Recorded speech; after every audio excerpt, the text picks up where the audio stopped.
So I was reading in 2 Corinthians yesterday in chapter 10. Paul's talking in that section about these false apostles who are bothering the church. I don't want to get into all of that. There's just this one sentence that stood out to me as Paul talked about these false apostles. And this is what he said in chapter 10, verse 12. He said, "But they, measuring themselves by themselves and comparing themselves among themselves, are not wise." And it kind of struck me that this is what we do as we're trying to kind of figure out what kind of people we are, right? We tend to look around at the people around us in the world, and we compare ourselves to them, and we think, I'm actually not that bad. Like, if I just compare myself to them, like, there's a lot of bad people out there, and I'm kind of a good person, like, I help old ladies across the street, and like, I gave $3 to that homeless guy the other day. Like, I'm kind of a good person. I think God's going to accept me, and go, "Hey, you made a couple mistakes, but overall you're a good person. Come on in, Jeff."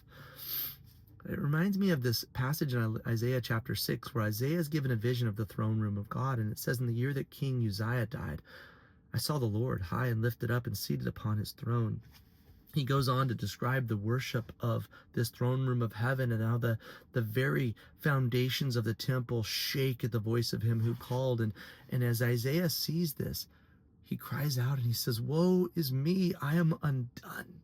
For I am a man of unclean lips, and I live among a people of unclean lips, and my eyes have seen the King, the Lord of hosts." And if you think about this, Isaiah must have been one of the holiest men to live in his generation. He was the prophet of the Lord, and he lived in a generation of idolatry and wickedness and demon worship. And yet he sees God in his throne room, this vision of the Lord, and he's struck to the heart by his own sinfulness. And basically he's saying, my entire being is going to unravel before the holiness of God. And this is what it will be like in the day of judgment as we stand before God, because he's not going to compare us to the people around us. He's going to compare us to his own holiness.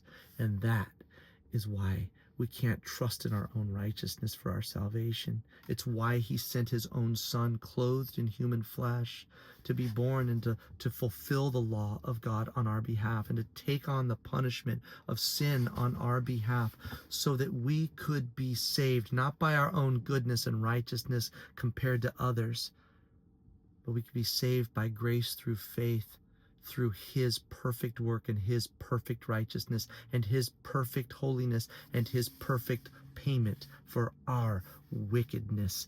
So what we need more than anything else is salvation in Christ.